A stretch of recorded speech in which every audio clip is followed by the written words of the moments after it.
Nu plânge, Maică Românie, versuri găsite în ranița unui soldat mort în anul 1918 pe muntele Sorica.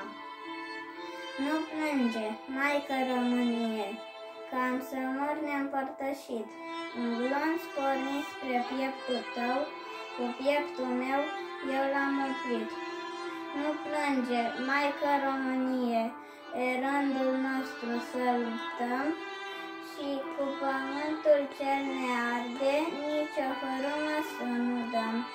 Nu plânge, Maică Românie, pentru dreptate noi pierim, copiii noștri peste veacuri, onoare ne vor da, o știm.